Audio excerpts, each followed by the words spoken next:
Um, So, welcome to KKBIOTEC on Path-Breaking Research in Nature Communications.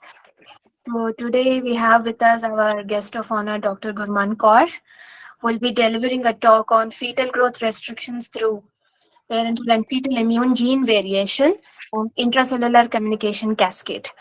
So, Dr. Gurman Kaur, she has had a dazzling career throughout. She completed her BTech from Guru Gobind Singh Indraprasth University and is recipient of one gold, two silver medals, and along with the University Scholarship of Academic Excellence. And she was the one to get the Inland Fellowship for pursuing her studies in London, and probably the only girl who bagged this fellowship from an IP university. And she completed her MSc in Human Molecular Genetics from Imperial College of London. She pursued her PhD in University of Cambridge. Through her doctoral research, Gurman identified novel splice variants of FOXP3 and investigated the role of these splice variants in human regulatory T cells. Dr. Kaur has now multiple roles to play. She is now a senior postdoctoral fellow at the University of Oxford and probably going to become head cell communi- cell communi- cell, Cell therapy. cell therapies. Yeah. Dr. Kaur is also a visiting research fellow at Broad Institute of MIT and Harvard and a research associate in medical sciences, St. Catherine's College, University of Oxford. She has 11 publications. Forgive me if my number is gone because I counted from your in honor, published in high impact fact journals like Nature Medicine, Nature Communication, Science, Translational Medicine, Brain, etc., to name some of them. It's our honor to have Dr. Kaur with us today. We welcome you on this platform and we are very eager to understand your research. So, over to you, ma'am. Hello. Thank you, Simon. That was a very, very kind introduction. So thank you. And thank you for inviting me. Thank you for having me. And it's a pleasure indeed. Let me share my screen. Yeah. So what you do is you put your PPT on your, just reduce it and keep it. Then press on the arrow. Yeah. Correct. Perfect. Perfect. Perfect. Yeah. Yeah. Are we? Yeah. You can see. You can Yeah. see the PPT now. We can. Yes, we can. Yes. Thank you. Perfect. Perfect. Brilliant. All right. So thank you again for giving me the opportunity and for inviting me to this forum. It's a pleasure and an honor to be here. And I'll be talking to you today about our recent work on fetal growth restriction that just published in Nature Communications. This has been, this project per se, for me personally, has been a labor of love. I felt very passionate about the field per se, and also about the project. So it took us a long time to get here, but I'm very pleased we got there in the end. This work has largely been conducted at the University of Oxford and the Broad Institute of MIT and Harvard, with, of course, several collaborations across globally. So it's really a testament to what great collaboration can achieve, as hopefully you'll see in the work to follow. So I will start by giving you a brief introduction of the field and why we felt it was an important project to pursue, and how we went about doing that. So fetal growth restriction per se is basically when the fetal growth, it's pathologically reduced fetal growth. So it's actually a very common condition. Overall, about 5 to 10% of all pregnancies, at the least, are affected by what we call as FGR. You'll see me using this acronym for the rest of my talk, which basically refers to fetal growth restriction. It's also sometimes referred to as IUGR, which is intrauterine growth restriction. But we see, so if you think about the number of babies that are born worldwide, so 10% is really a huge number, but actually in some developing countries, the numbers are even higher. So major problem. It's also a condition which is the largest contributor to perinatal mortality and morbidity. So not only are these babies born small at birth, but in fact, there have been some beautiful studies which have shown that actually when the babies are born that small, they also have long-term health implications much into their adult life. So these babies from FGR pregnancies have a higher risk of developing cardiovascular diseases, including heart disease, type 2 diabetes, stroke, and even a whole range of neurological disabilities. So there's a clear need to sort of address this problem, not only for what it means for the mother and the child at the point of birth, but in fact what it means for the health of these children at a much later stage in life. Now, FGR can, in a pregnancy, can occur on its own. So you can have pregnancies which are just growth restricted, but often it will also come with another condition which is called as preeclampsia, which is a serious systemic condition characterized by sort of hypertension and proteinuria in the mother. Often it's a complication enough that mothers are just advised bed rest at that time, and they just monitor the pregnancy on a case-by-case basis. The problem we have is that irrespective of how advanced medical field is, how advanced medical care has become these days, there's actually no cure for FGR. The only thing that they can do is deliver the placenta or deliver the baby per se, and that's really what they do. And that's really not a cure per se. That's just you symptomatically just monitor the pregnancy and you deliver them. And the reason that is that actually the disease mechanisms of this condition are really not very well understood.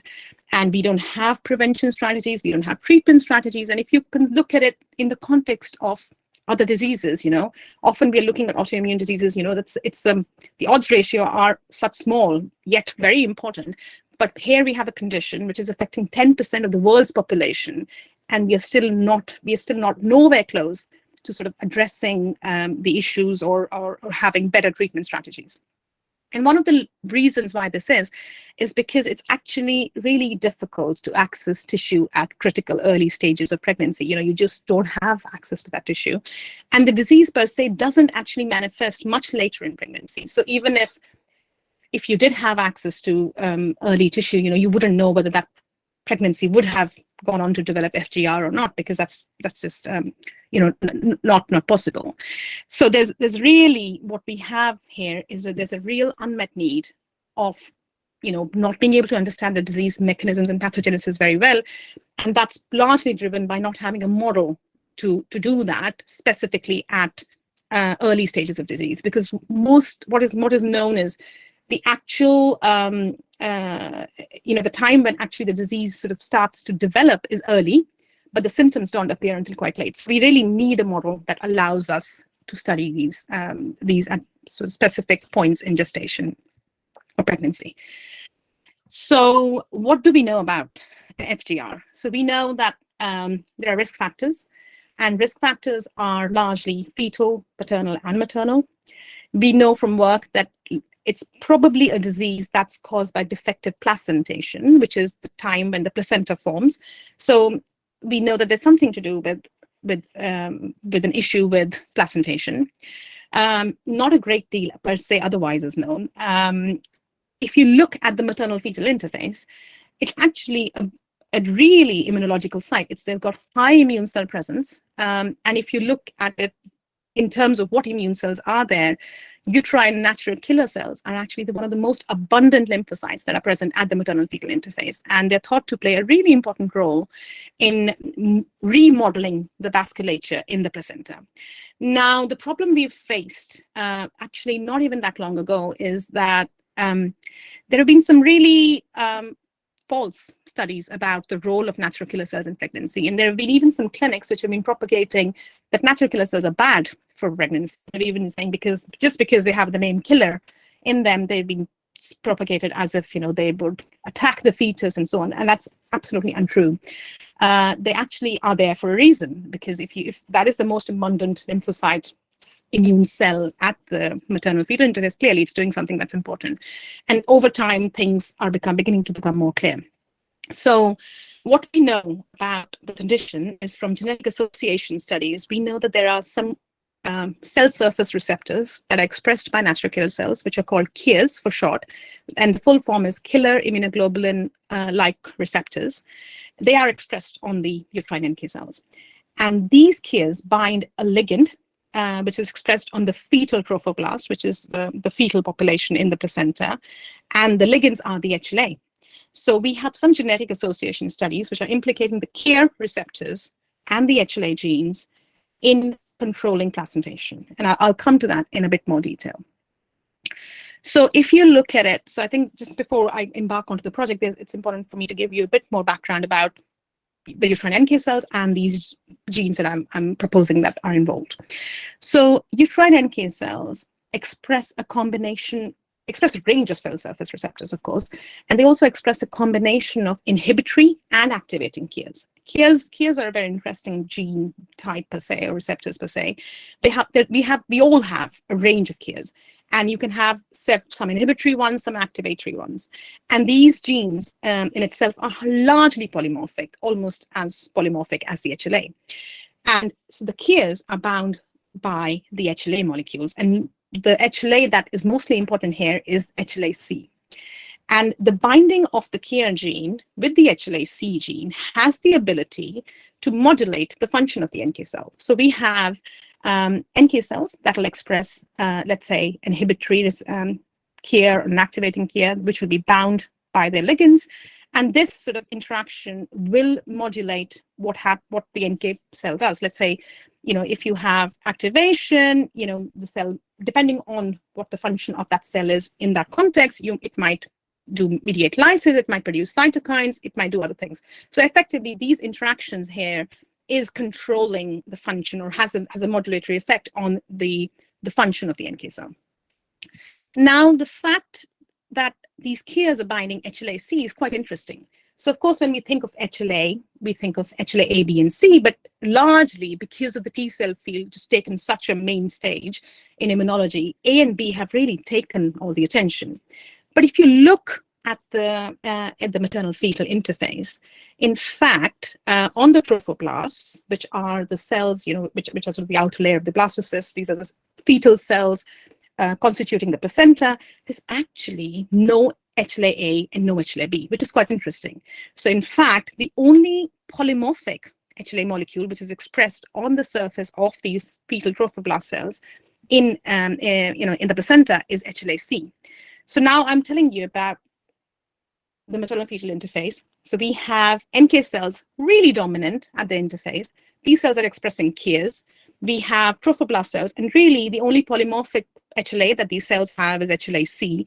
And we are getting clues about genetic association studies which are implicating the KIR and the HLA in the process of placentation. So clearly, there's a picture emerging here. This is all happening for a reason, potentially indicating that these genes are playing an important role in pregnancy.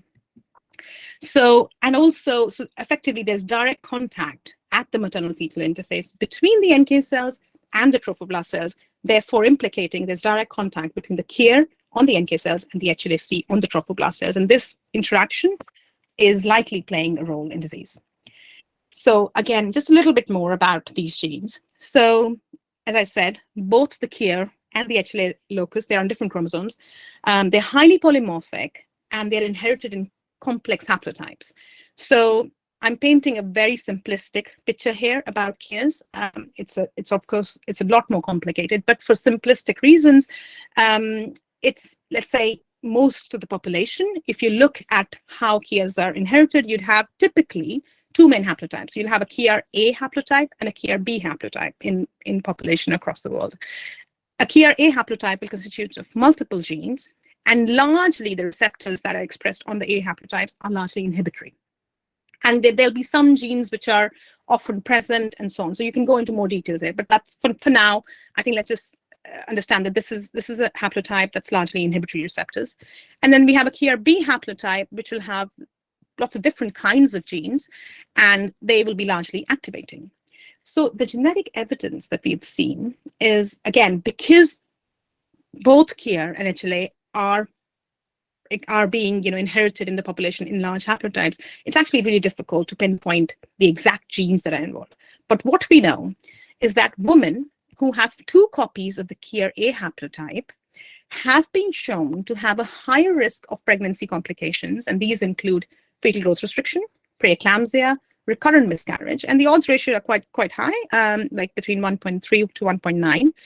And these women who have that haplotype have a high risk of developing these conditions, especially if the baby has a group 2 HLA-C allele. Now, what I mean by group 2, so between the HLA-C alleles, they've been broadly classified into two main groups, group 1 and group 2, and that's driven by the dimorphism at one of the amino acid positions.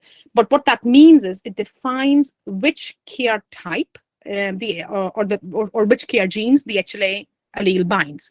So there have been evidence that women who have this haplotype, in combination with the baby expressing certain HLA-C alleles, those women, that sort of combination, that pregnancy, has a higher risk of developing disease. On the contrary, women with the KIR-B haplotype offer protection against disease. So clearly, the picture that we're painting from here is that the KIR and the HLA-C genes are important in sort of pathological conditions of pregnancy. So in this specific case, based on that information that I've just shared with you, we made a hypothesis that the KIR-HLA interactions are playing a key role in complications of pregnancy. In our condition, we were interested in FGR. And then based on the genetic evidence, we sort of made the hypothesis more specific. And the aim was, based on the different genes that are expressed in the different haplotypes, what I specifically said was that what I wanted to study the role of an inhibitory KIR gene, which is KIR2DL1, and its interaction with HLA-CO5, which is one of the alleles from that group 2 HLA-C group of alleles that I mentioned. And I wanted to see how that is playing a role at the maternal-fetal interface. And that was the objective. Now, the problem here was we really didn't have a model, because you can't go about doing this in humans. It's morally just not possible, and we won't have access to tissues. So I needed to have, first, a model that will allow me to study this question. And second, once I have a model, I wanted to use that to look for disease mechanisms, to understand what's happening. And if the model works, then, let's just see what granularity we can achieve with that. So for that, first of all, I needed a model that was more similar to the condition that I was about to study, which was, placental development in humans. So the model we chose was a mouse. So in this case, obviously mice don't have the HLA, they also don't have KIR genes. So I needed to have a mouse that mimicked the expression of these human genes as closely as possible to the expression of what it is in human cells. And the reason we chose mouse is because the placentation of mice is hemochorial, which is what we have in humans. So you're getting quite close. It's obviously not identical, but obviously it's mammalian development. The placentation is similar, so we thought it's a good model. You could potentially use a rat as well, but we were more familiar with the setup in the mouse, so that seemed like a very reasonable model to develop. So what I did here, I developed a novel model, a humanized mouse model for both KIR and HLA-C. So in this case, these mice were made which expressed the CO5 expression, which is one of the ligands that we have chosen from that genetic combination that I introduced to you. And in this case, we needed to make sure that everything was as physiologically relevant to humans as possible. So we wanted to have expression of the HLA similar to what we'd seen in humans. So I'd used, in fact, the entire human promoter I'd introduced as is into the mouse. And we made these mice very neatly. It wasn't just a random transgene. We made them targeted. We made them at a very defined locus. We knew exactly the locus we were targeting. So because we didn't want to end up with sort of copy number effects, we needed this model to be neat. So these mice were made by targeted transgenesis at the Rosa 26 locus, and we characterized, this was a long and lengthy process, which I'm summarizing in one slide, but we characterized these mice to the nth degree and made sure that actually the model worked. So in this case, for instance, HLA class 1 expression is expressed on all nucleated cells. That's what we saw. So for instance, this is the purple line here is HLA expression. The gray is a wild type mouse. So you can see that's the background. So we had clear expression of HLA-C in, CD19 cells, CD4s, CD8s, CD11Cs, NKs. If you look at thymus, you have expression on TCR positive. We'd also isolated thymic epithelial cells, which are a bit of a tricky isolation to do, but we saw very clear HLA-C expression. So the bottom line was basically any organ we tested, any cell type we tested, we saw expression perhaps in line with what, because the expression of the HLA will vary across cell types and organ types. So that's what we saw. So the mice per se was working. We then needed a KIR model. Now, KIRs are genes that are uniquely expressed largely on NK cells. So if we are making a model, we needed to model the expression of how it is. So we only wanted the expression of these KIR genes, in this case KIR2DL1, which, just to remind you, is an inhibitory receptor. So we only wanted KIR expression on NK cells only. So we don't want it on any other cell type because that's not physiological. This took a lot of my blood and sweat. This model wasn't an easy one to develop. I'm not going to go into lots of details, but effectively we did end up with a humanized KIR mouse model, which had clear expression of NK cells, and a clear expression of KIR in the NK cells. So this is NK cells isolated from the spleen, lymph node, and the blood, and you can see the pink is very clear KIR expression. The gray is the background here. So between 80 to 90% of the cells were expressing KIR, which is very neat, which is very nice.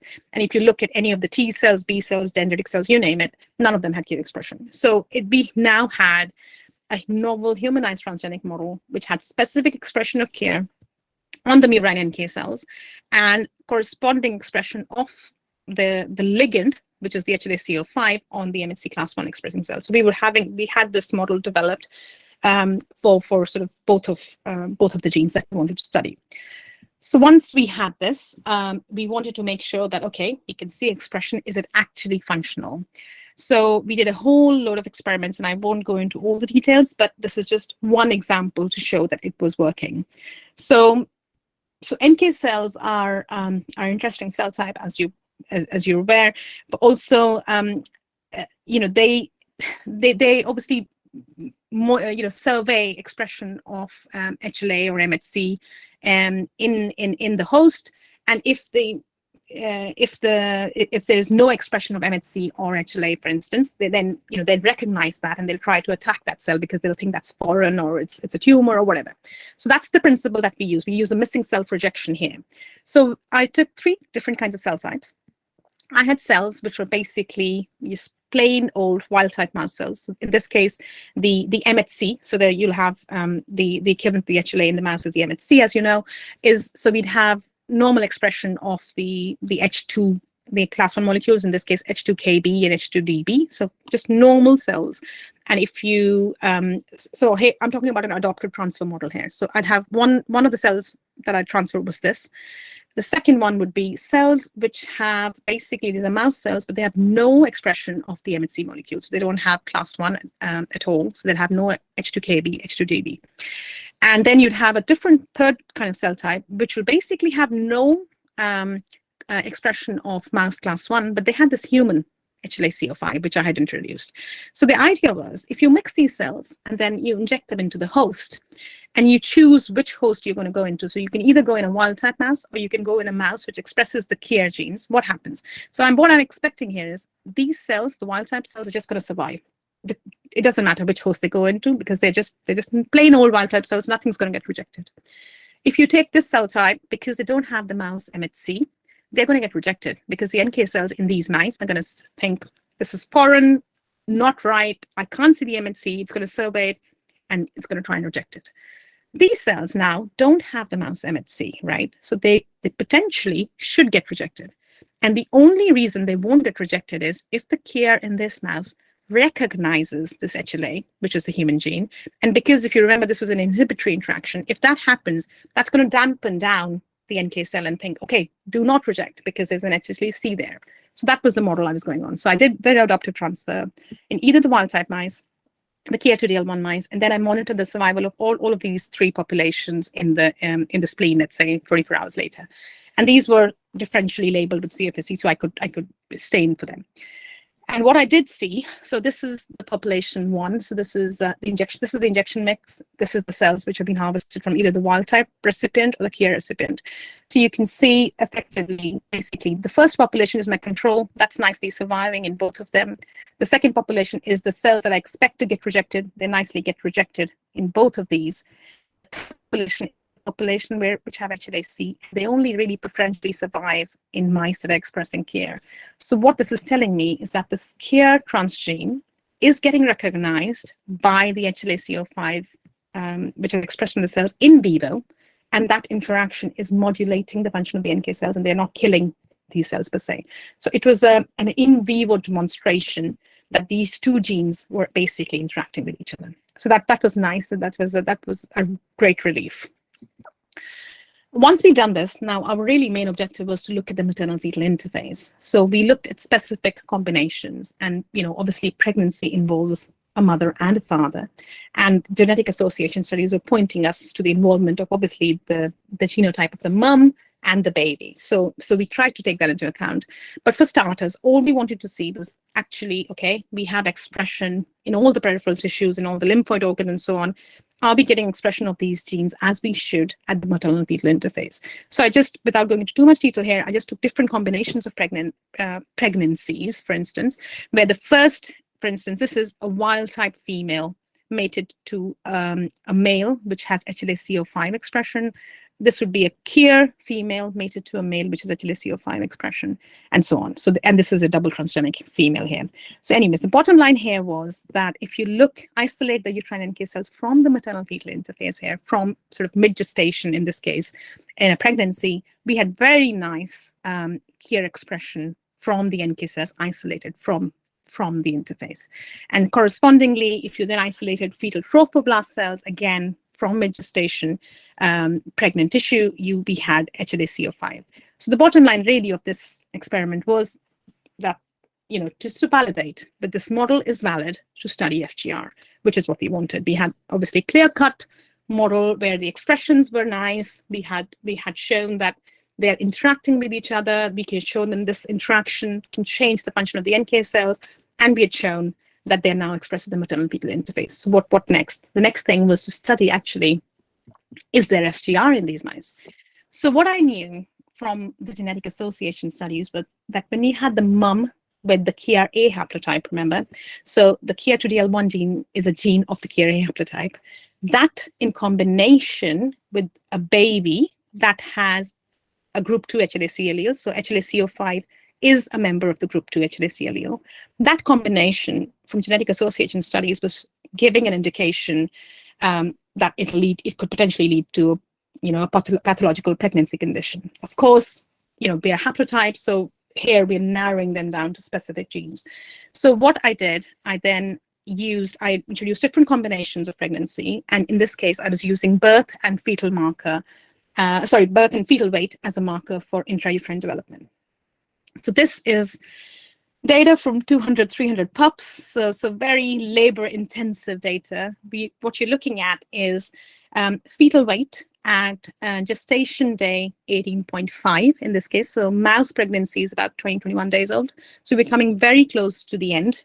And what we're seeing here is, so this case is when the mother is basically wild type, has no KIR, but the father is HLA-CO5 positive. So therefore the baby will be HLA-CO5 positive, because the way we've done the fathers, they're always homozygous for the HLA-C allele. So all babies get the HLA-CO5.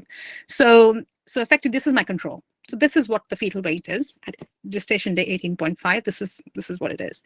When I've introduced the KIR in the mum and the HLA-CO5 in the dad, that combination actually has a significant reduction in fetal weight.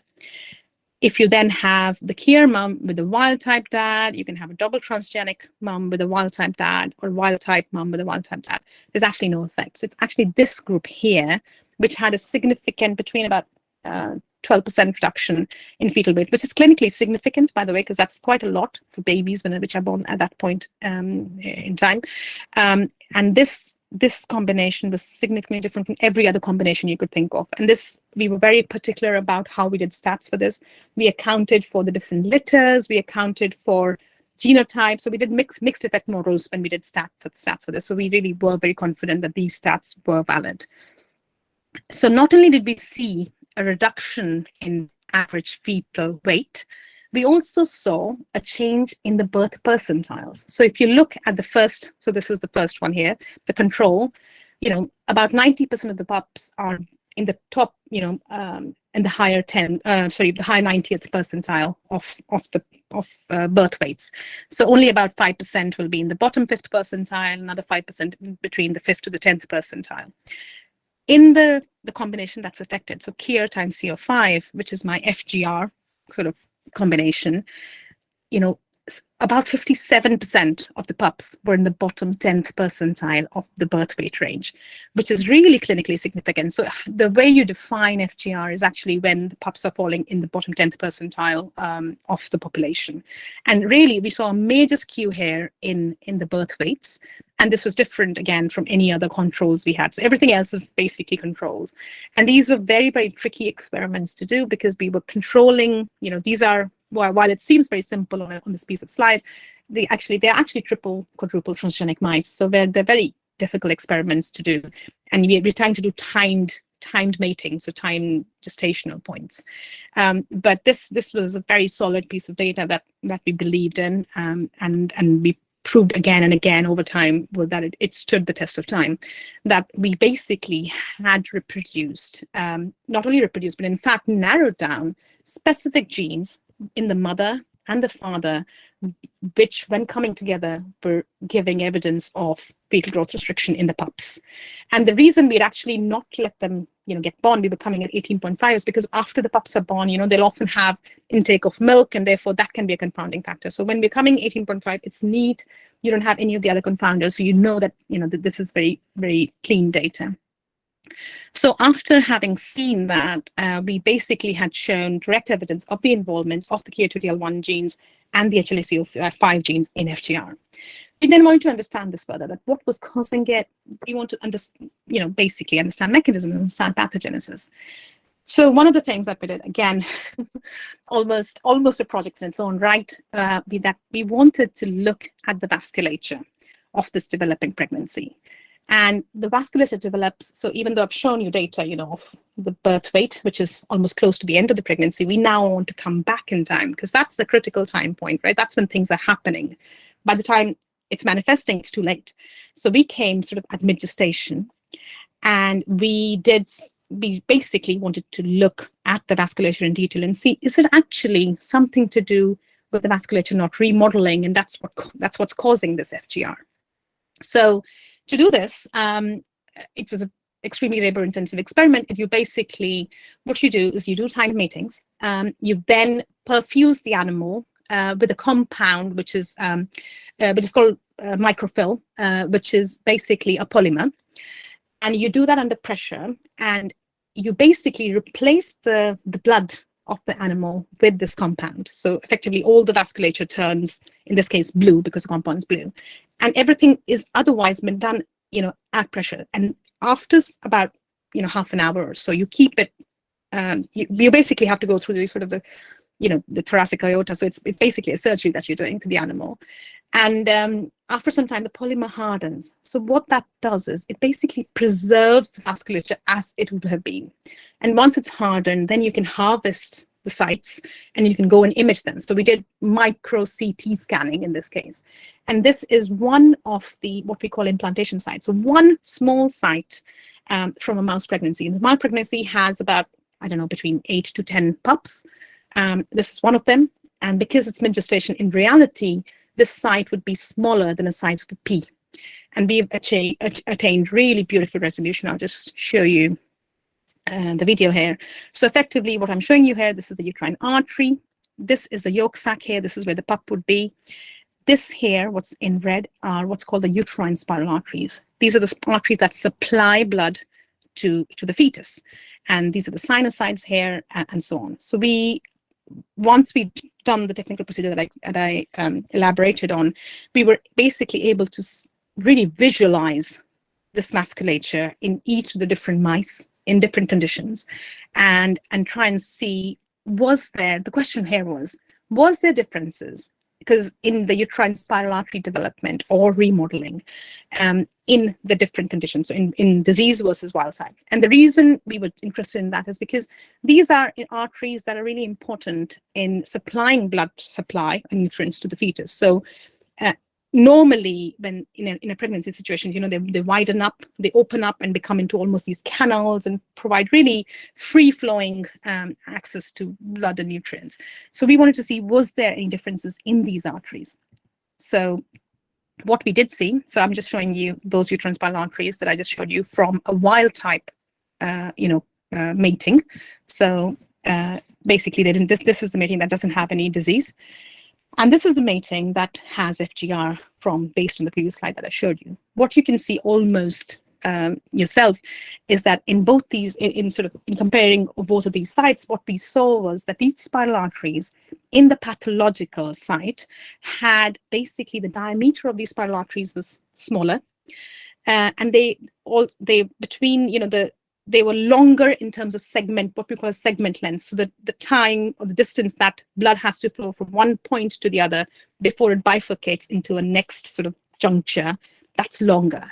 And effectively what this means is that because of this reduction in spiral arteries and sort of this increase in the segment length, it's leading to a higher resistance to the fetal blood flow. So effectively you have this network which is causing imposing more resistance to blood flow to the developing fetus, which is then there in the yolk sac. As a result, you would then, that's potentially leading to the fetus not developing properly or developing FGR. But this was probably, I think, I'm not wrong when I say that, this was probably the first time that we'd shown that when, these two genes were coming together, and that kind of had a direct impact on the development of the vasculature. I don't think it's ever been shown in that sense before. So we were really pleased about that. And if you think about, you're looking at changes in vasculature when you're talking about two little immune genes, I think it's quite impressive what's happening here. So as you might recall in the first slide, I'd said sometimes when FGR happens, it comes with the onset of preeclampsia as well. Since we have this model, we wanted to make sure that, just understand, we didn't really have a bias of whether they were going to develop preeclampsia or not. We wanted to test for it. So we did, again, I'm just going to very briefly touch on these. We monitored blood pressure in these pregnant mice. We looked for evidence of protein in the urine, again, from the pregnant mating combinations that I described, and again looked for plasma markers, some of them which are kind of associated with preeclampsia. And the long story short was that we really did not have any evidence of preeclampsia. So whatever we were observing here was FGR, and there was no evidence of manifestation of a systemic disease. So after having done that, that in itself was a result. It's important for us to understand until what point is the pathogenesis of FGR and preeclampsia same, and how they diverge. So this is while you may call it negative data or not, but it's actually very, very meaningful data for us to know this. So then once we've done this, we then wanted to take it a step further. We wanted to see, okay, we have these NK cells, we have genetically modified them to express these human KIA genes. We have these fetal trophoblast cells, which have been genetically modified to have this human HLA-CO5. What is happening at the maternal-fetal interface? Let's try and understand, what are these cells doing? So clearly, the cells that were of most interest were the NK cells here, because we know that interaction is modulating the NK function. So the first thing we did was we wanted to try and understand the function of those cells more. So for that, we resorted to single-cell RNA sequencing. So again, you have the mouse, you have the pregnancy, and again, so this would be each different pup. We went about, again, time matings, mid-gestation. And at mid-gestation, we harvested all the cells from the maternal-fetal interface. In this case, we then sorted for NK cells and employed two different technologies for studying RNA-seq. One of them is called a full-length RNA-seq, which is kind of a plate-based approach. And the second was a dropless single-cell RNA-seq approach. So basically, the reason we were doing this was this approach was allowing us to capture sort of more genes in the cells, whereas this was allowing us to profile a large number of cells. So we were trying to employ the power of both techniques at the same time. So what happened was, once we'd done this, we then were able to basically, we created an atlas of uterine NK cells from the maternal-fetal interface at mid-gestation for both the normal, the wild type, and the mice which were mediating FGR. And this was, I think, the first time that has ever been done about creating an atlas for these cell types for sort of, both in the context of disease and wild type. So what we did study or understand was that there's a large amount of heterogeneity in terms of different subsets of NK cells. So we had, in this case, when we'd done the plate-based approach, we'd sorted the NKs into what's classically called as tissue-resident NK cells, so the TRNKs, and the conventional NK cells. And then, so we could basically, within that really look at different subsets of the classical conventional NK cells. So we call them based on the genes that they were expressing, CNK1, CNK2, again, tissue resident, different populations of tissue resident NK cells, and so on. And then there was a population of the mixed cell types. And again, so this was our plate-based full-length single-cell RNA-seq data. Correspondingly, we also did droplet-based approaches. So we profiled a large number of cells. In this case, I think it was 35,000 cells from the different combinations that we profiled. And effectively, what we were seeing was there was a huge amount of diversity of in human K cells at the maternal fetal interface. So we had several different subsets, and you could obviously go into each of these subsets and look at the genes they express, try to understand the functions they're up to. So, but really, really interesting stuff. So just as a snapshot, for instance, here I'm showing you, this is basically expression of the different genes based on the single-cell RNA-seq data. For instance, the CNK cells will express genes like, CCL5, granzymes, selectins, and so on, whereas the tissue-resident NK cells will have a very different kind of granzyme expression. They'll have more metalloproteases and so on.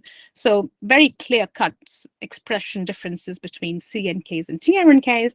Then you can, again, up the granularity and see between the different subsets how they differ. So you have the CNK1 population expressing a different set of genes, and then you have another population of tissue-resident NK cells expressing CD7, CXCR6.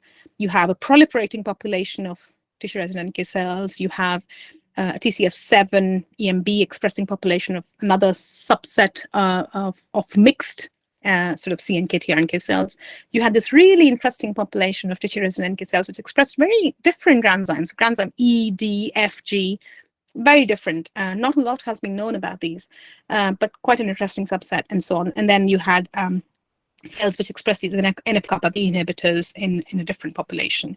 So again, effectively we identified 7 transcriptionally distinct subsets of CNKs and tRNKs present at the maternal fetal interface. And this is true for both the wild type and the FGR populations. So we didn't really, and I don't think we expected to either, we didn't see that, okay, one subset was missing in the FGR mice, or, there was a clear skew towards one subset and not the other. No, we didn't see any of that. And I think that's rightly so, because this is a very physiological, this is a very physiological system. So we didn't really expect to see such big changes. What we saw instead was really small effects. And for capturing, to understand these small effects, we wanted to use a very different approach. So now what we did, so when you look at these subsets, you're looking at different clusters of cells.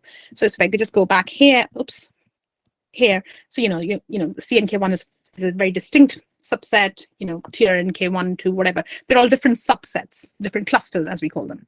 So we use a different approach here, which is called as topic modeling. Now, topic modeling is an approach which is actually in the field of publishing a really old approach. And what we do there is that we employ that approach to single-cell RNA-seq data. What the idea here was that you need to appreciate that cells are not just doing one thing at one time. They're participating in multiple different functions. They're doing different gene programs. So if a cell is part of one cluster or one population, it doesn't necessarily mean it's not also a part of the other population. So bearing that in mind, what we did was you identify what is called as topics, which is basically nothing else but gene programs. So you try to understand what are these cells up to. So you basically, every cell gets a weight for every topic, and every gene gets a weight in every, get its importance in every topic. So effectively, by doing that, we identified 16 topics. Let's just consider them as gene programs per se. And then for the different gene programs, we had our control, 2 different controls, and then the mice which have FGR, or which we knew had fetal growth restriction. So we wanted to understand, if you look at all of these topics, there will be some topics which will just be same across all conditions, and there will be some topics which may differ in mice which have FGR.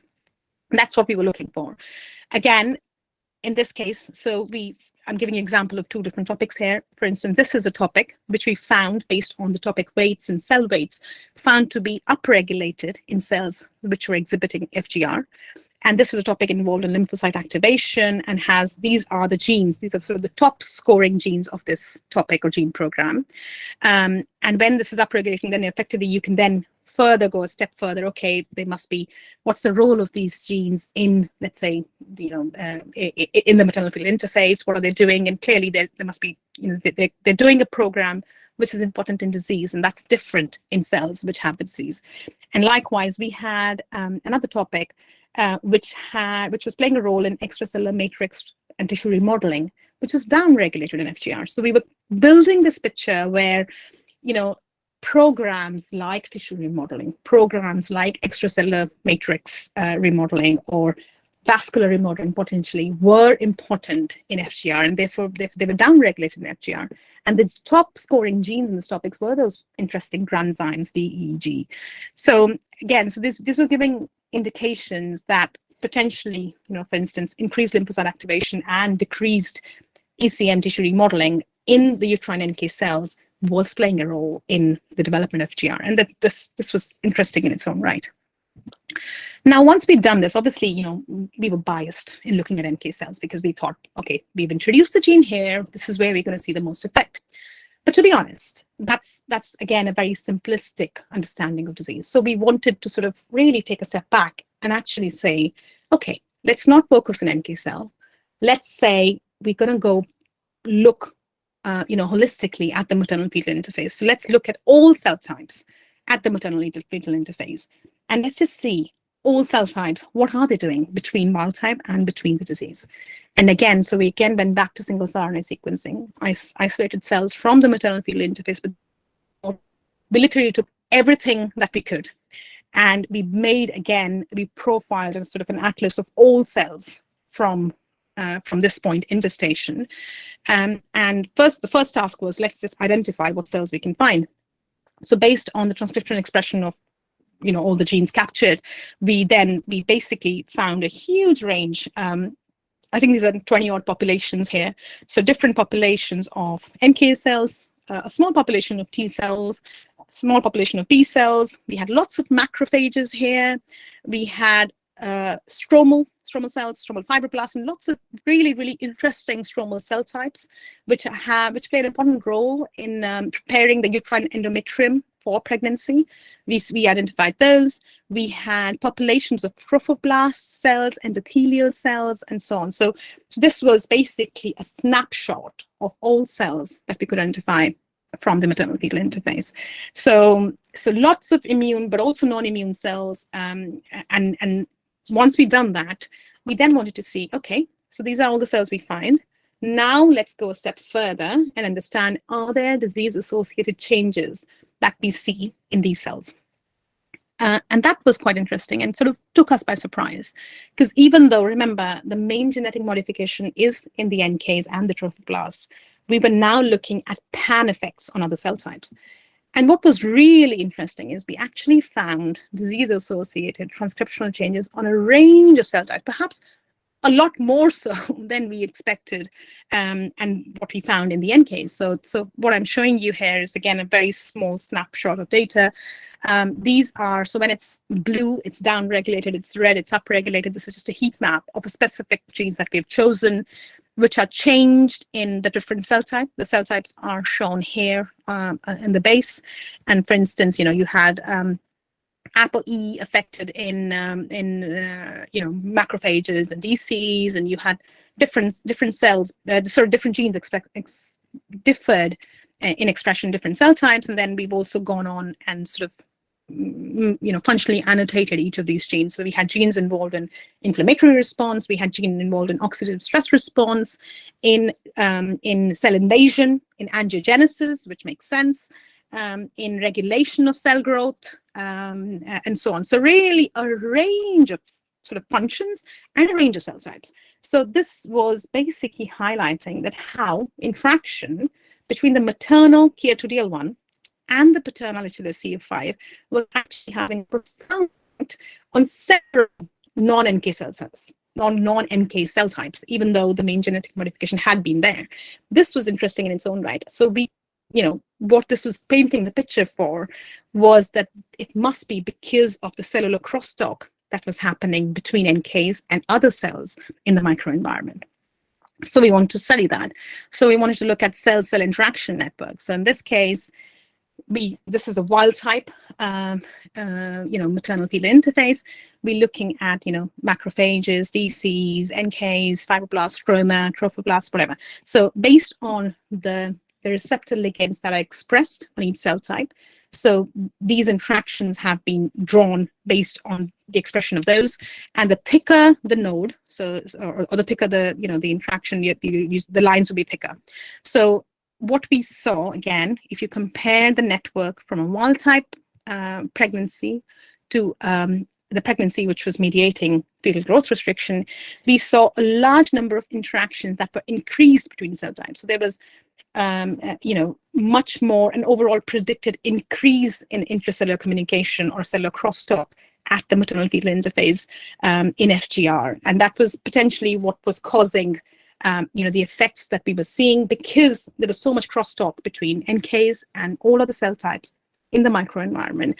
That was kind of causing all the transcriptional changes that we were seeing in DCs and trophoblasts. And again, I haven't shown you here, but then we went on to do lots of pathway analysis, and we saw lots of different pathways which were changed. We also narrowed down some receptor ligands which were implicated in, in trophoblast development, again in regulation of stress response, in regulation of cell invasion, and so on. So lots of sort of gene candidates we could narrow on, and also lots of functions that we could narrow on which were implicated in FGR. And effectively, what we were painting was a picture of FGR. And also the functions that are important.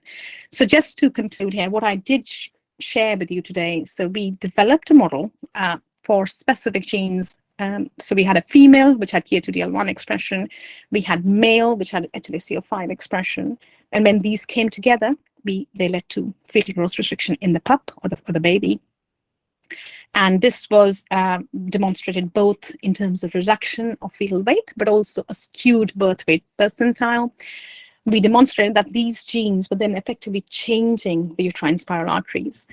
We went on to really, atlas the NK cells at the maternal fetal interface and trying to understand their functions in a greater depth. And not only that, we also, profiled all cells we could find from the maternal fetal interface and try to understand their function in the context of disease and what they were up to, and, pathways that were implicated in development of pathological conditions in pregnancy. And we could really look at changes in intracellular communication in mice which had the FGR. So overall, we were painting the picture of FGR as this multicellular condition where, obviously you have specific genes which are potentially higher risk for leading to the development of a certain condition, but also really giving indications of different cell types and genes, and potentially opening up avenues that we can then try and investigate in further greater depth and see if there are avenues for therapeutic modulation or screening for sure that we can implement right away. So that this is basically the story. And I think it was just really, really beautiful to see how a discrete interaction between two immunological genes between the mom and the dad has that effect on a pregnancy and the fetus, and what that means in terms of the granularity and what it means for different cell types and pathways that are implicated. So, of course, this work wouldn't be complete without acknowledging all the people that have allowed and facilitated this work to happen and collaborated with us. So of course it's Lars Figger, who's based at Oxford. He's been very supportive about this work, and Aviv Regev, who's at the Broad, really believed in this work, and very grateful for her support on this, and lots of people across across a range of different techniques, and also for the guidance overall. And yeah, so I will leave you with an artwork which is inspired by real data, and what this is showing you is, this is the uteroplacental vasculature that I'd shown you. I think this is from an actual site which had FGR, and we're showing you a yolk sac here, and we're showing you this is how a fetus would have been normally, the grayed area, and how this is as a result of this. And we're showing you, these are the cells in the milieu, and we've sort of trying to understand how these interactions are changing the scheme and changing functions and pathways. So I'll leave you with that, and I'm very happy to take any questions.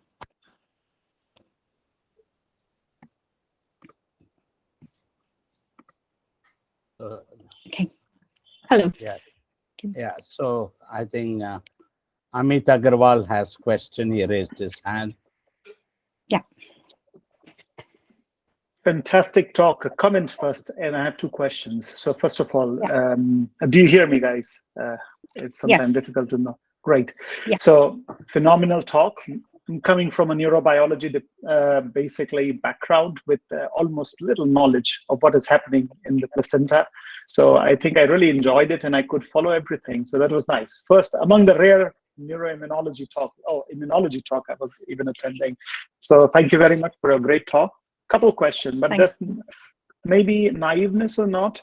So you were trying to understand the two genes here, right? KIRDL1 and then HLA-C05, and you made a humanized mouse. And you stressed throughout that you were using the maternal. So always the mom was carrying KIRDL1, and always dads in the mouse world were carrying HLA-C05. That's right. Did you ever try to switch it other way around, and does it affect your outcomes between the two genotypes? Yeah, so we didn't make the dad KIR positive. We did have mums which had HLA-C05. We didn't make the dad's KIR positive because KIR is a gene that's expressed on NK cells only. So if you look at the pregnancy situation, the mom's carrying the baby, right? So if you look at the maternal fetal interface, the NKs are only with the mom. So the dad having the KIR expression wouldn't really contribute anything. It's the dad's HLA that we care about. So we had the father with and without the HLA. We had the mom with the HLA, no HLA, HLA and C. We had all of that, but we didn't swap it for the dad to have the KIR, just because these are quite difficult experiments to do. So I can imagine. So from here, what you're drawing is that actually so basically, I don't know how developed is the immune system of the fetus at that time. So that means you're telling us that the nuisance is coming from currently of incompatibility from the mother immune system. Mother immune system is getting crazy because it's just seeing some incompatibility.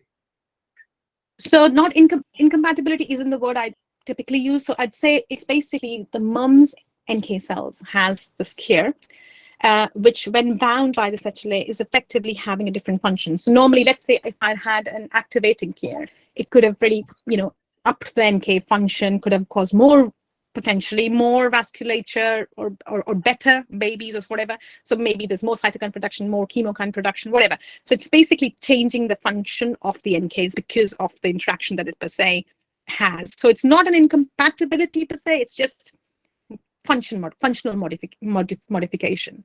So yeah, that's what I'm saying. And also it's the because if you look at the maternal fetal interface, it's such a heavy immune presence. I don't know of another site which is so immunologically dense. That it's got to be like, it is the immune system that's really playing a role here. So it's definitely an immunological condition, and it's the mum's cells which are really, of course, driving it, because the baby obviously doesn't at that point have its own.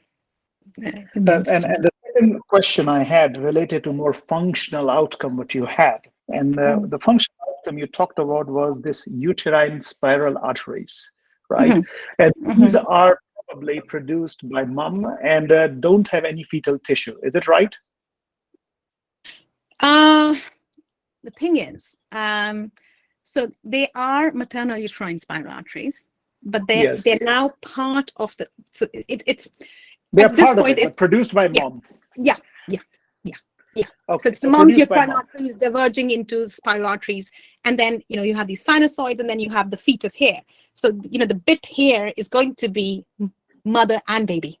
But the spiral arteries per Yes. se are moms. But it gets, the Exactly. distinction starts to get blurred, because Exactly. yeah, But these are the yeah, ones which are largely affected. They became thin and long, right? yeah, So now yeah, the question is that so here we are talking about two different things, which I'm again getting lost here because I definitely don't come from that field. You have natural killer cells, which are messing yeah, around because they don't get different kind of signaling.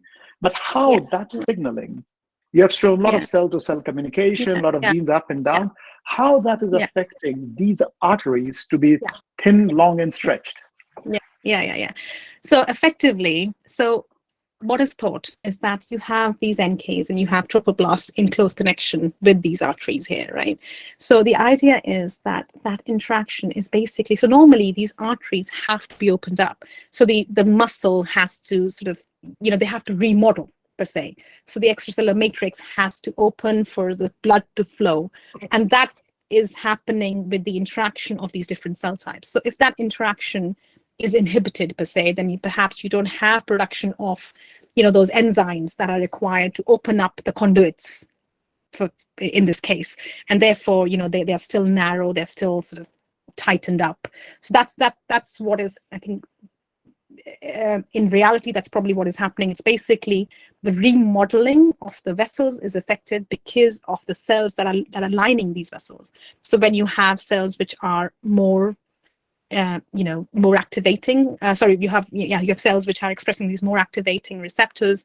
They potentially allow for maybe more metalloproteases to be released, more cytokines to be released, whatever, which allow for the extracellular matrix to open up. That's what's really happening. Yeah. Thank you. Yeah, Professor Muralidhar, you have a question. Thank you. Very elegant studies, very original. Thank you. But Thank all in the animal model. Yes. I have a large number of questions. Okay. But this is we'll start from the superficial Okay. to depth. Okay. FGR is not fatal. It's not fatal. No. Well, not typically. It's not going to kill you, but yes, it does. It is one of the largest contributors of perinatal morbidity So as if well. you take birth weight as a diagnostic, is there a cutoff value?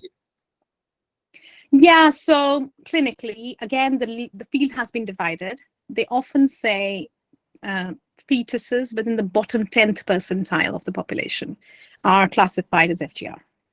So the cutoff is, there isn't a number. It's obviously driven by the percentile of the population you're dealing with. So fetuses in the bottom 10th percentile would be typically classified as FGR. Okay. The third question is, all these molecular aberrations in the immune system, both NK cells and the HLSC, paternally derived, how is it related to fetal growth? Have you looked at placental lactogen? It's a hormone. I haven't looked at the hormone. I have, but we have obviously, we're looking at a lot of placental cell types. Majorly responsible for fetal growth. Yeah. Placental lactogen. So, is there a mouse equivalent, or in the case of human, did you look at it in these cases? So we haven't looked specifically at lactogen. We obviously have cells which are producing lactogen as part of our, the atlas that we produced. So we are capturing placental cells which are lactogen producing, and we're looking at sort of changes transcriptionally in those cells, what's different between disease and non-disease. So I didn't cover it here. What we did do is that we wanted to keep it very unbiased. We didn't want to sort of, bias our approach based on what we know, because, sometimes people's studies can be biased. So we wanted to go very unbiased. I didn't present data here. We harvested plasma from mice which were having FGR versus mice which were not having FGR. And we did proteomics and metabolomics on this, again, unbiased. And the idea was, if there is something very, very obvious there, we'll see it in the plasma. We did not. So we did not identify, in this case, a marker in the circulation. which would be an indicator of, okay, well, if you just do a blood test for this, this is what's causing it. We didn't see that. And in response to your question on whether we've seen this in humans, I haven't yet. My plan is to take this work into humans now. Of course, we needed to have a mouse model because we can't have access to this tissue at mid-gestation humans. It's just not possible. So therefore, we needed a model to understand this. And my hope is that I'd like to take it into sort of human pregnancies next. There are a lot of reports, especially from Saudi Arabia, King Faisal University, that fetal DNA you can recover from maternal blood. If you take free blood plasma, you see only cell-free DNA. Can you not use that to diagnose whether there are any genetic alterations?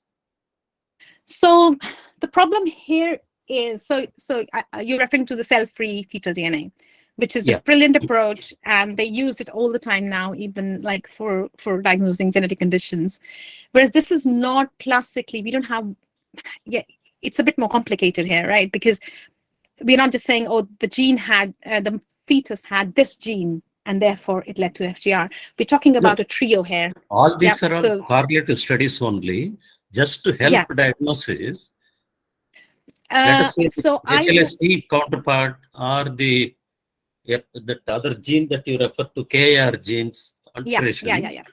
You can't sample fetal DNA from maternal blood. And we can, for that, we don't need, so for that, we don't need to go fetal just DNA, to help because we can diagnose. just mom and dad. We can do mom and dad.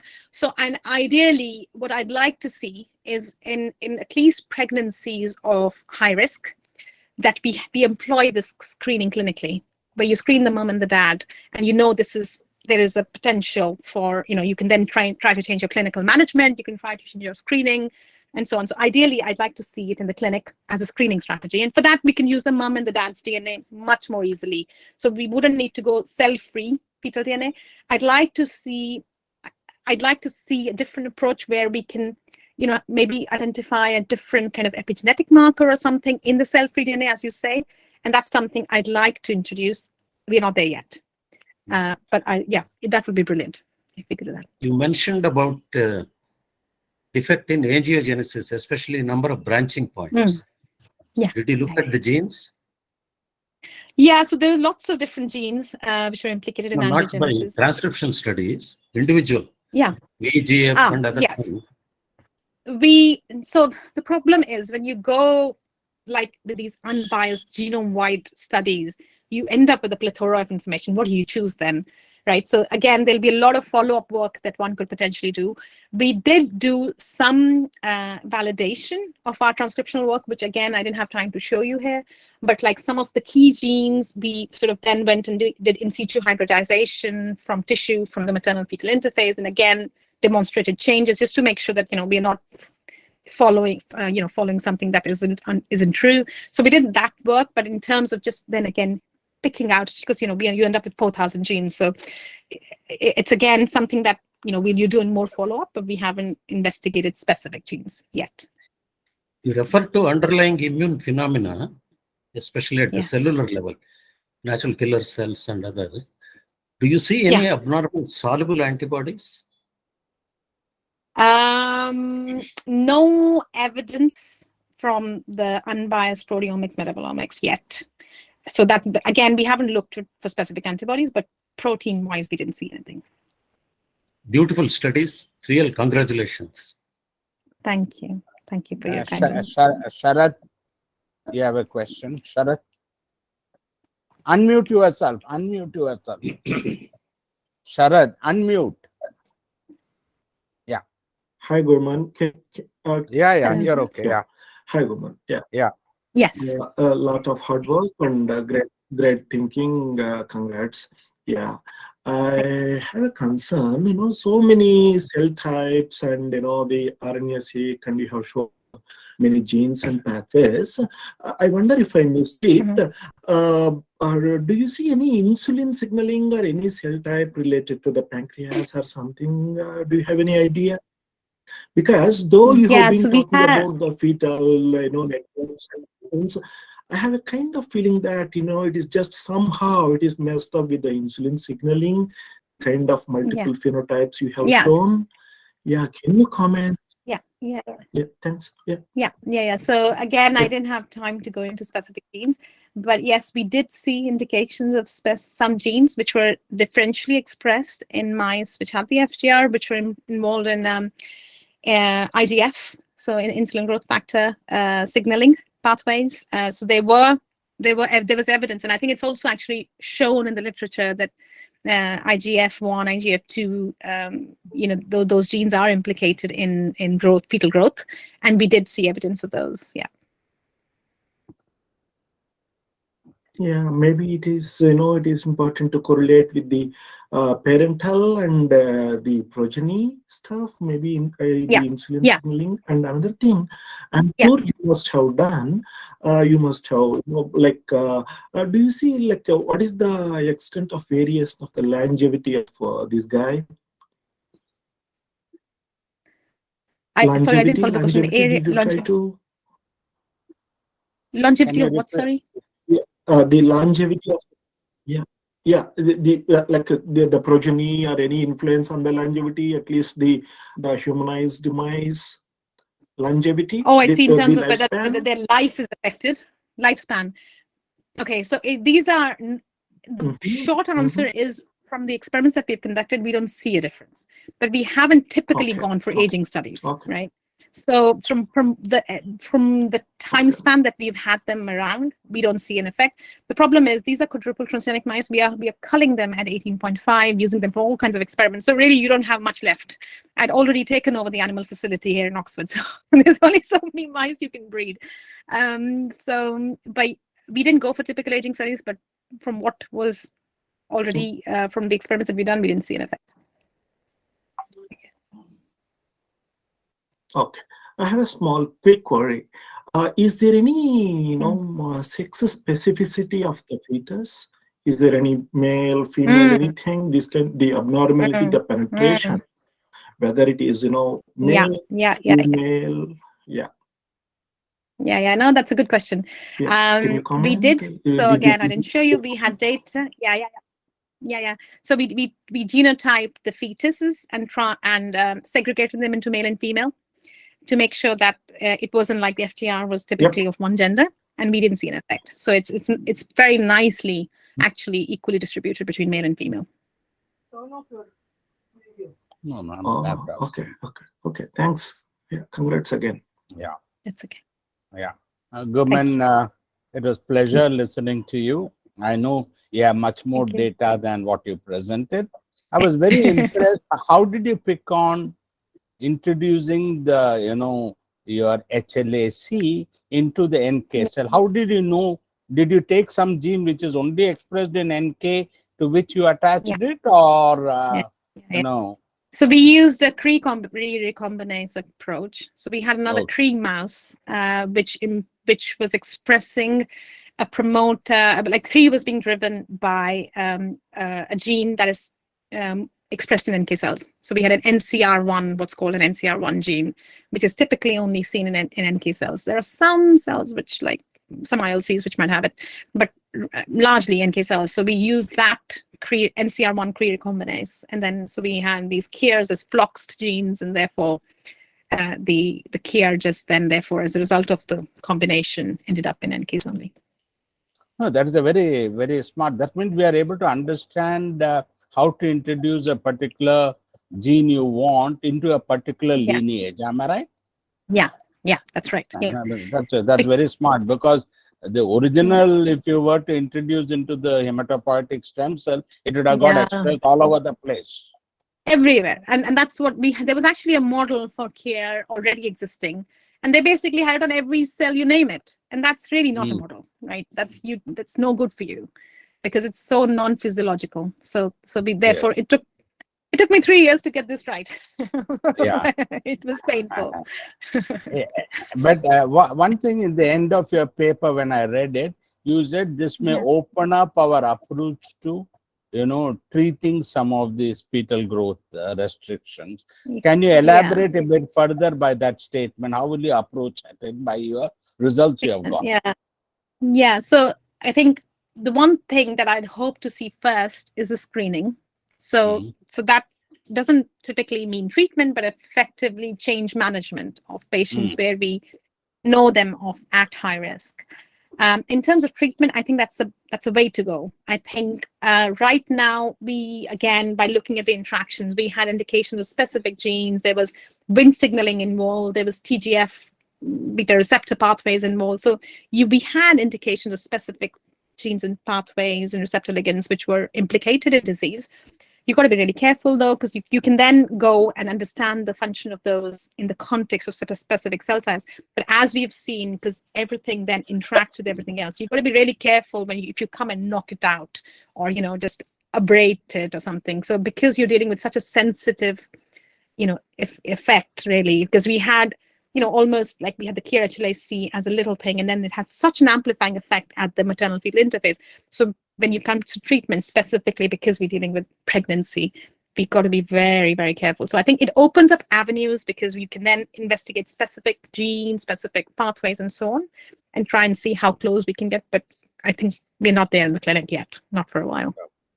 Now, I just want to also ask, a lot of people at one stage were excited about making pregnancy vaccine. Pregnancy vaccine? Yeah. And that's when they don't deliver, that the, women don't conceive. Now, in the light of your work, where, you're looking at restrictions, you think it is possible to make a vaccine at all or not? Sorry, I don't know whether I may have about misunderstood.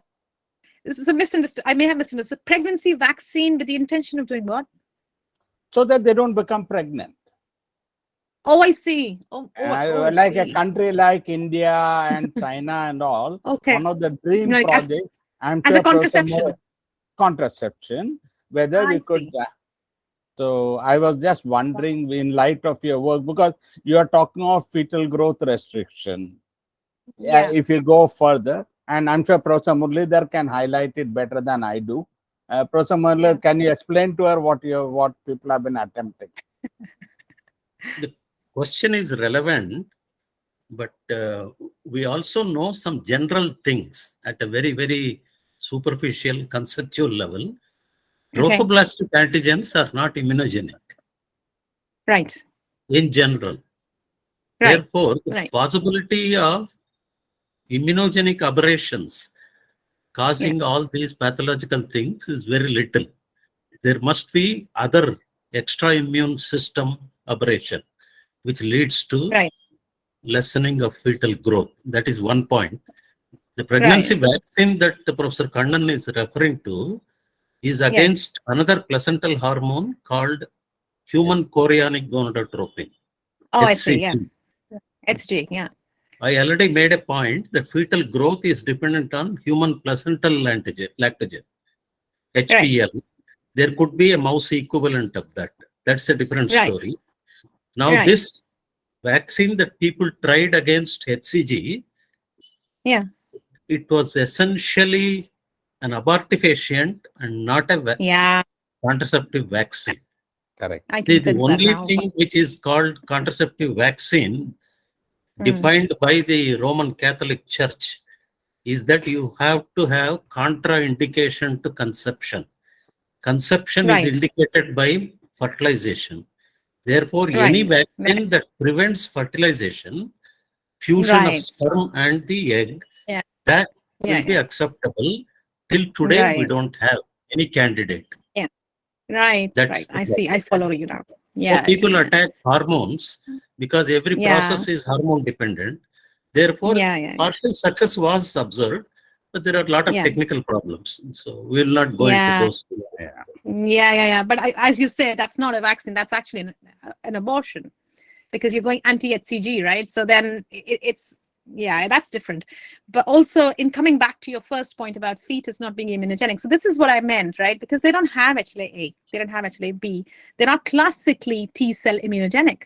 That's what we're saying. So they have actually HLA-C is going via the NK route, not the T-cell route. Absolutely. So I think it's immunogenic in a different sense, right? It's the innate immune system that's playing a role here, not the adaptive immune system. So therefore, it is in a sense doing like those genes must have developed. Specifically, if you look at KRNHLAC sort of development and evolution. Known. RH positive. Yeah. There, yes, Yeah. you will get consequences which lead to threatened abortion. Right. That's a different story. Yeah. Yeah. Very good study. Very good study. Very good study. I mean, I think, it was a very elegant, elegant, very painstaking work that, it takes a lot of courage to pursue things for years to get very significant results. I really congratulate you. Very appreciative. How many years did you spend on this project, Gurman? 8 years, sir. 8 years of hard work. I mean, that's obvious. I mean, because you put everything in your nature paper. Nearly. Yeah, actually, it's more than that because the model development started a lot earlier. So it's actually depending on when you start counting. But yeah, 8 years of solid blood and tears. I know, I can imagine. Just to put it on a lighter vein, may I make a simple comment purely on a lighter vein? We had a very senior colleague, a professor of botany in Delhi University, very H.Y. Mohan Ram, very brilliant man, made a lot of contribution. So in committees, he used to make a remark on research projects. There are two types. Some are called ongoing projects. Some are called going on projects. Your project is on this type too. I can tell you, this is ongoing and going on. It is more than going on. Shama, would you like to propose the vote of thanks, Shama? Yeah, I'm really amazed with your work. Congratulations, heartfelt congratulations, and hats off to your hard work. Thank you. And experimental design approach and the stats, the diagrams. I think there's no way that we can say it's not. It's a very complete work, it looks like to me. Actually, I too had some questions from Muralidhar sir also last. No, but you can still ask. Only question I'm happy. was, which tool did you use to develop those contours? Sorry, which contours? The cell type contours that you had shown in almost the last but one. Or I see, the cell-cell interaction ones. Yeah.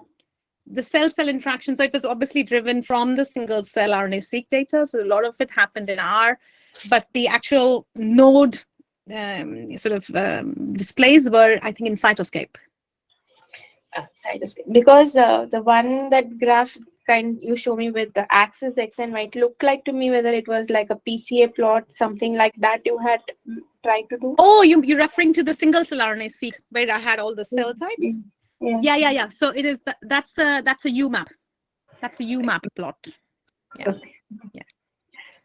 Very nice, and thank you for taking time and delivering and enriching our knowledge towards this kind of cutting edge research.